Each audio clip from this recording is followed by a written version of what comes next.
마태복음 20장 1절부터 16절 말씀 제가 읽겠습니다.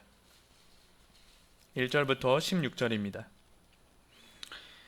1절 천국은 마치 품꾼을 얻어 포도원에 들여보내려고 이른 아침에 나간 집주인과 같으니 그가 하루 한 데나리온씩 품꾼들과 약속하여 포도원에 들여보내고 또 제3시에 나가보니 장터에 놀고 서 있는 사람들이 또 있는지라. 그들에게 이르되 너희도 포도원에 들어가라. 내가 너희에게 상당하게 주리라 하니 그들이 가고 제6시와 제9시에 또 나가 그와 같이 하고 제11시에도 나가보니 서 있는 사람들이 또 있는지라. 이르되 너희는 어찌하여 종일토록 놀고 여기 서 있느냐. 이르되 우리를 품꾼으로 쓰는 이가 없음이니이다. 이르되 너희도 포도원에 들어가라 하니라. 저물매 포도원 주인이 청지기에게 이르되 품꾼들을 불러 나중 온 자로부터 시작하여 먼저 온 자까지 삭슬 주라 하니 제11시에 온 자들이 와서 한 데나리온씩을 받거늘 먼저 온 자들이 와서 더 받을 줄 알았더니 그들도 한 데나리온씩 받은지라. 받은 후 집주인을 원망하여 이르되 나중 온 이 사람들은 1시간밖에 일하지 아니하였거늘 그들을 종일 수고하며 더위를 견딘 우리와 같게 하였나이다. 주인이 그 중에 한 사람에게 대답하여 이르되 친구여, 내가 내게 잘못한 것이 없노라. 내가 나와 한 데나리온의 약속을 하지 아니하였느냐. 내 것이나 가지고 가라. 나중 온 이 사람에게 너와 같이 주는 것이 내 뜻이니라. 내 것을 가지고 내 뜻대로 할 것이 아니냐. 내가 선함으로 내가 악하게 보느냐. 이와 같이 나중된 자로서 먼저 되고 먼저 된 자로서 나중되리라. 아멘. 네, 오늘 본문의 말씀 은혜로 통치되는 하나님 나라, 은혜로 통치되는 하나님 나라라는 제목으로 함께 말씀을 묵상하고자 합니다. 네, 어제 새벽 시간을 통해서 우리는 하나님 나라의 왕으로 계신 이 예수님께서 때가 차 세상에 오셔서 자신의 나라가 가까이 왔고 이미 우리의 마음 안에 임하였다고 선포하심을 나누었습니다. 하나님의 나라는 그의 통치하심을 의미하며 하나님의 통치를 온전히 받는 자들에게 그 나라가 마음속에 임하였습니다. 하나님은 이 악한 세상으로부터 자신의 백성들을 친히 다스리심으로 지금 이 세상에서도 그들로 하여금 하나님 나라 안에 거할 수 있게 하시고 평안과 기쁨 가운데 살아가게 하셨습니다. 그래서 모든 성도는 하나님의 나라를 그렇게 맛보며 살아가고 있고 훗날 우리 왕이신 예수님께서 재림하셔서 우리를 그가 예비하신 온전한 그의 나라로 인도하시기를 또 즐겁게 소망하는 것입니다. 사랑하는 성도 여러분, 하나님의 질서와 이 통치를 받는 하나님 나라 안에서 사는 것이 바로 하나님의 백성일진데, 그렇다면 하나님은 어떠한 통치 질서를 가지고 그 나라를 다스리십니까? 내가 하나님의 백성으로서 그분의 통치를 받으며 살아가야 할 것인데, 그러면 하나님의 나라는 어떠한 통치 질서가 있는 곳입니까? 오늘 본문에서 1절로부터 예수님께서는 하나님의 나라, 곧 천국을 포도원의 주인에 빗대어서 설명해 주십니다. 모두가 잘 아시고 계신 이 포도원 비유, 천국, 곧 하나님의 나라는 이렇게 비유됩니다. 내용은 이렇습니다. 포도원의 주인이 이른 아침부터 이 자신의 포도원에서 일할 품꾼들을 불러 모으기 시작합니다. 2절에 보면 이미 하루에 한 데나리온을 약속한 품꾼들을 이미 포도원 주인이 포도원에 들여보냈습니다. 그런데 3절에 보면 그 주인이 제3시에 나가보니 장터에 놀고 서 있는 사람들이 있었습니다. 그러자 그 주인이 그들을 불러 말하기를 너희도 포도원에 들어가라. 내가 너희에게 상당하게 주리라 하고 그들을 포도원에 또 들여보냅니다.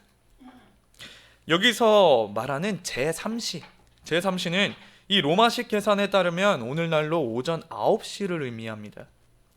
그러니까 현재 포도원의 주인은 오전 9시 이전에 아침 일찍 한 데나리온을 약속한 품꾼들을 포도원에 이미 들여보냈고, 오전 9시에 장터에서 놀고 있는 사람들을 상당한 품삯을 약속하고 또 포도원에 들여보낸 것입니다.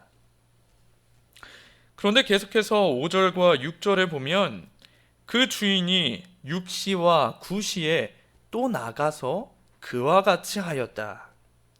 우리 시간으로는 12시와 또 오후 3시에 포도원 주인은 나가서 또 일꾼을 데려옵니다. 심지어 주인은 6절에 보면 11시, 곧 오후 5시에 종일토록 놀고 있는 사람들을 또 발견하시고 그들을 포도원에 들여보냅니다. 6절로부터 7절 말씀입니다. 제11시에도 나가보니 서 있는 사람들이 또 있는지라. 이르되 너희는 어찌하여 종일토록 놀고 여기 서 있느냐. 이르되 우리를 품꾼으로 쓰는 이가 없음이니이다. 이르되 너희도 포도원에 들어가라. 이렇게 주인이 이 자신의 포도원에 들여보낸 일꾼들 중에는 이른 아침부터 한 데나리온을 약속받고 열심히 일을 시작한 품꾼들이 있는가 하면 오전 9시부터 들어온 자들, 심지어 일이 끝나기 전 1시간 전인 오후 5시에 들어온 품꾼들로 가득했습니다. 일이 마칠 시간이 되자 이 포도원의 주인이 각 품꾼들에게 품삯을 나누어 주라 합니다. 8절에 보면 이 청지기로 하여금 늦게 들어온 자부터 품삯을 받게 합니다. 그리고 늦게 들어온 자들이 품삯으로 한 데나리온씩 받는 것을 보자 아침 일찍부터 들어온 품꾼들이 혹 자신들이 더 받을 것으로 기대합니다. 그러나 그들 또한 처음에 약속한 바와 같이 한 데나리온씩을 받을 뿐이었습니다. 그러자 그들이 집주인을 원망하고 불평하기 시작합니다. 11절에 나중은 이 사람들은 1시간밖에 일하지 아니하였거늘 그들을 종일 수고하며 더위를 견딘 우리와 같게 하였나이다. 상식적으로 생각해 보았을 때 그들의 원망과 불평이 참 당연한 듯 여겨집니다. 아무리 한 데나리온을 받고 일하기로 하였지만 하루 온종일 수고한 자신들과 일이 다 끝날 때쯤에 들어온 이 고작 1시간밖에 수고하지 않은 자들에게도 똑같은 품삯을 주는 것이 못마땅하기 때문입니다. 내가 더 많이 수고하였는데 그보다 덜 수고한 사람과 똑같이 인정을 받는 것이 너무 불합리해 보이기 때문입니다. 누가복음의 탕자의 비유에서 큰아들은 이 매년 아버지 곁에서 수고하였습니다. 그런데도 그 아버지는 그런 큰아들보다 오히려 아버지의 재산을 모조리 탕진하고 돌아온 동생을 위해서 살찐 송아지를 잡았고 이에 큰아들은 아버지에게 노합니다. 한 번도 아버지의 명을 거역한 적이 없는데도 이 자신에게는 잡아준 적이 없는 살찐 송아지를 이 예쁠 것 하나 없는 동생에게 잡아주었으니 이 큰아들로서는 지금껏 자신의 수고와 헌신에 아무런 보상이 없는 것은 물론 오히려 수고도 하지 않고 피해만 준 동생은 극진한 대우를 받기 때문입니다. 그래서 아침 일찍 와서 일한 자들과 이 큰아들에 대한 포도원의 주인과 아버지의 대우는 이 세상의 정의에서도 매우 불합리해 보입니다. 집주인이 이러한 그들의 불만을 듣고 포도원 주인이 그들에게 말합니다. 13절에 친구여 내가 내게 잘못한 것이 없노라. 내가 나와 한 데나리온의 약속을 하지 아니하였느냐. 내 것이나 가지고 가라. 나중은 이 사람에게 너와 같이 주는 것이 내 뜻이니라. 너희가 약속한 바를 받지 아니하였느냐. 그들에게도 같이 한 데나리온을 주는 것이 나의 뜻이니 너희는 이것을 받고 가라. 먼저 와서 일한 사람에게 포도원 주인의 답변이 어떻게 들렸을까요?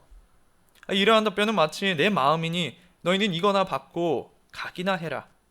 아침부터 일한 일꾼들에게 너무한 것으로 느껴지기도 하고, 1시간 일한 자들에게 베푼 자비와는 달리 그들이 수고한 것에는 배려해주지 않아 너무 매몰차다고 느껴지기도 합니다.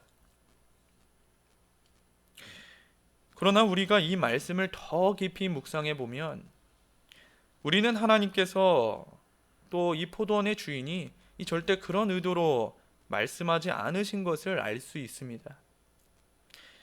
여러분, 모두 품꾼들이 받은 한 데나리온은 이 당시 전문직, 오늘 용어로는 이 정규직에 있는 사람들이 받을 수 있는 하루 일값이었습니다. 다시 말해 당시 포도원에서 일한 모든 품꾼들은 오늘날의 비정규직의 사람들입니다. 심지어 일찍 들어온 사람들도 어떤 일거리가 있어야만 그곳에 잠깐 쓰임을 받을 수 있는 사람들이었습니다. 그 이후의 시간에 들어온 자들 또한 그렇습니다. 심지어 늦게 들어온 사람들은 다른 사람이 자신에게 일을 시켜주지 않아서 놀고 있는 사람들이었다고 말합니다. 바로 그런 사람들이 한 데나리온씩 받았다는 것, 비정규직의 사람들이 분에 넘치는 보수를 받았다는 것입니다.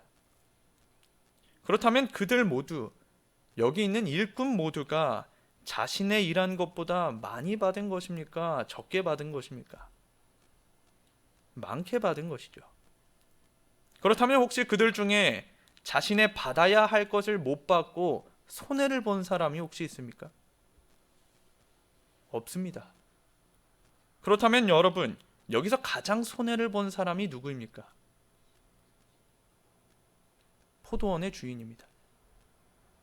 아침부터 일한 자들에게도 그 이상의 값을 채워주고, 심지어 그보다 못한 자들에게도 큰 보수로 일값을 채워준 이 포도원의 주인이 가장 큰 손해를 본 것입니다.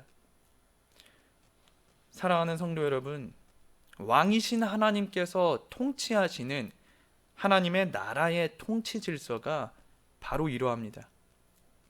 주인이 일하는 종들을 위해 희생하고 손해보는 것, 종들이 주인을 위해서 자신의 목숨과 자신의 몸을 내어놓는 것이 아니라 반대로 모든 것을 누려야 할 주인이 자신의 종들을 위하여 모든 것을 내어주는 질서, 바로 은혜의 질서.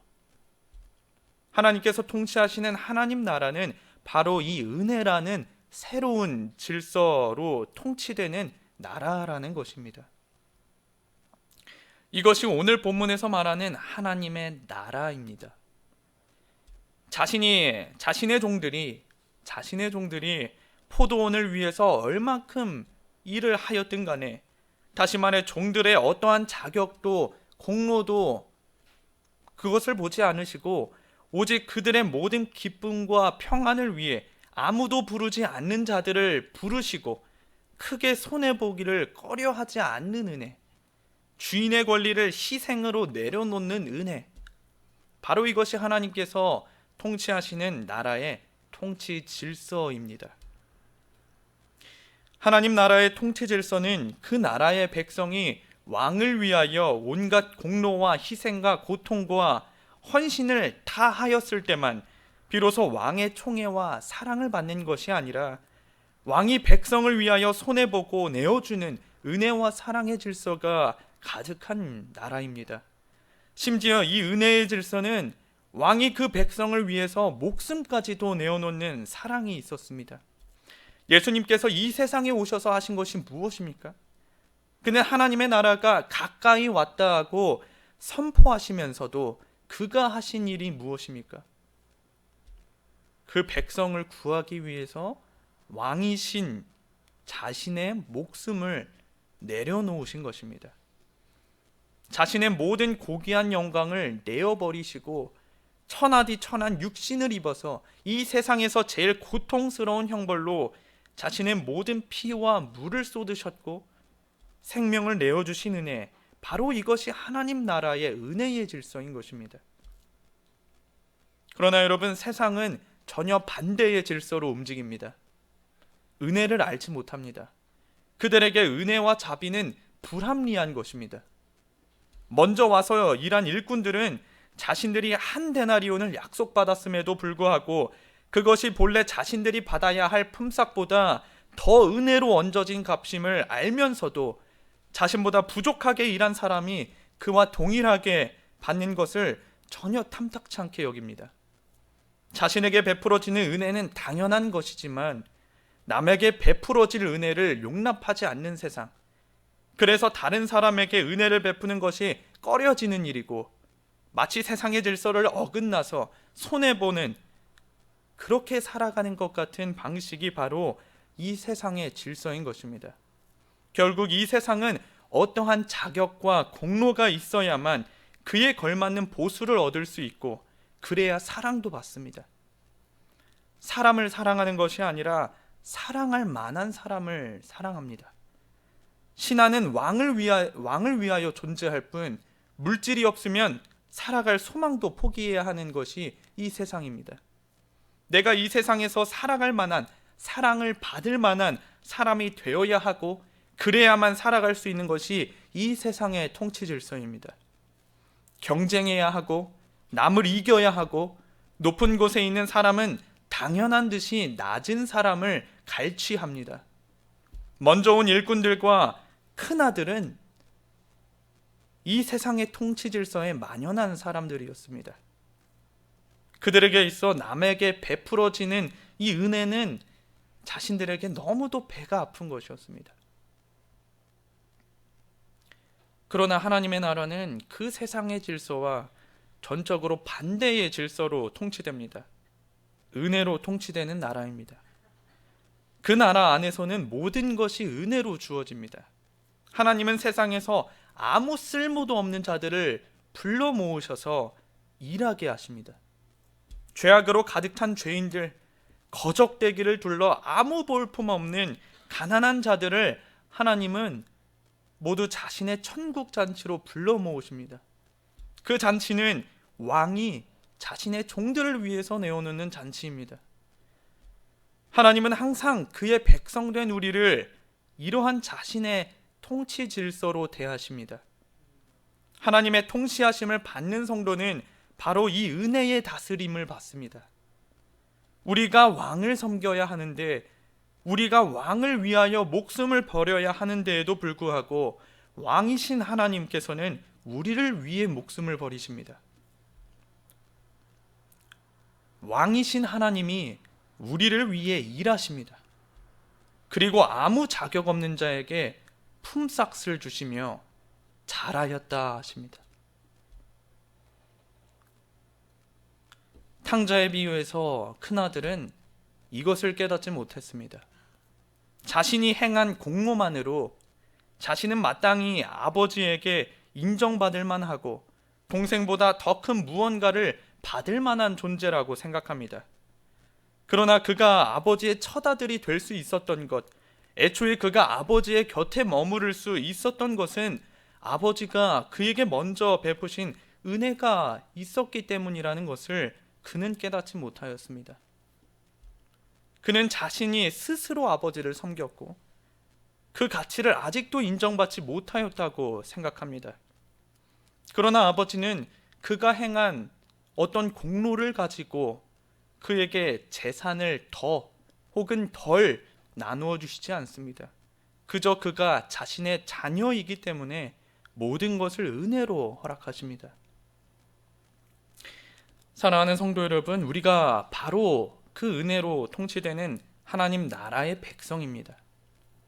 하나님은 이 세상에서 참된 진리가 무엇인지도 모르고 생명이 무엇인지도 모른 채 그저 아무 가치 없고 오히려 죄를 쌓아가는 일들만 하는 무익한 자들을 포도원으로 부르셨습니다. 그는 계속해서 나가봅니다. 그리고 무익한 종들을 계속 불러 모으십니다. 더럽고 아픈 자들, 죽어가는 자들, 남들도 신경 쓰지 않는 자들을 친히 씻겨주시고 자신의 목숨을 바쳐서 그들을 새 사람으로 만드십니다. 그리고 그 자들에게 잘하였다고 칭찬하시면서 자신의 나라의 가장 귀한 보물들을 상속하려 주십니다. 이것이 은혜가 아니고 무엇이겠습니까? 본문 16절입니다. 본문 16절에 이와 같이 나중된 자로서 먼저 되고 먼저 된 자로서 나중되리라. 우리가 오늘 본문 말씀을 이 은혜의 통치 질서대로 읽지 못한다면 이 16절의 말씀은 여전히 불합리하고 매우 조심스러운 말씀으로 여겨질 수밖에 없습니다. 아니, 나중에 온 자가 먼저 되고 먼저 되었던 자가 나중되었다 하니 이것만큼 불합리한 것이 어디 있습니까? 그러나 은혜로 통치되는 하나님 나라 안에서 이 구절은 어떻게 읽혀집니까? 나중된 자가 먼저 되고 먼저 된 자가 나중된다.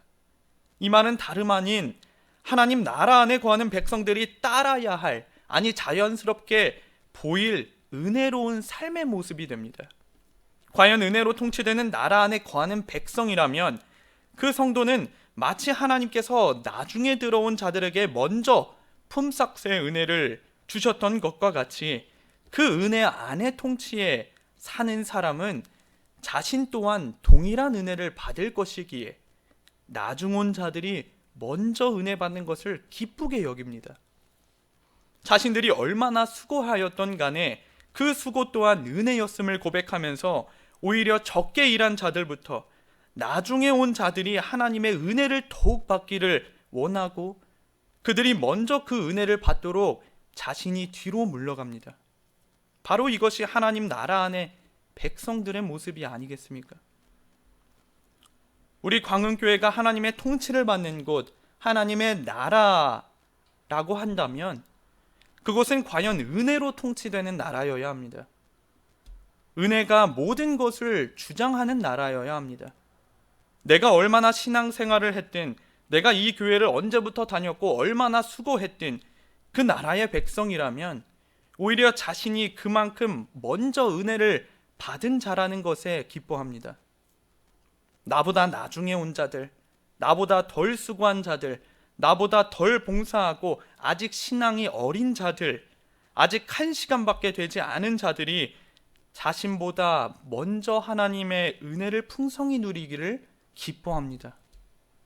그들이 아직 누리지 못한 그 은혜를 자신보다 더 풍성히, 더 많이 누리기를 원합니다. 그렇기 때문에 16절의 말씀은 은혜의 질서 안에서 살아가는 이 성도들에게 있어서는 아주 자연스럽게 나타내야 할 삶이 되는 것입니다. 이것은 먼저 되었다고 해서 방심했다가는 나중된 자가 된다, 더 열심히 해야 한다라는 의미보다 참 은혜 안에 사는 사람은 먼저 온 자일수록, 먼저 그 은혜를 깨닫는 자일수록 나중 온 자에게 더욱 은혜가 베풀어지도록, 나에게 임했던 은혜가 그 사람에게도 베풀어지도록 간구하는 것입니다. 오히려 이 16절의 말씀대로 이루어지기를 간절히 바라는 것입니다. 오늘 하루도 이 은혜 안에 살아가는 우리 하나님의 백성이 되시길 바랍니다. 은혜 안에 거하셔서 남들이 깨닫지 못한, 받아보지 못한 그 은혜를 먼저 받은 자로서 나중 온 자들, 그들이 더 하나님을 만나게 하고 더 은혜를 베풀 수 있도록 내가 뒤로 물러가기를 기뻐하는 그런 은혜의 백성들이 될 수 있기를 하나님 앞에 기도하며 나아가는 모든 백성들 되시기를 바랍니다. 기도하겠습니다.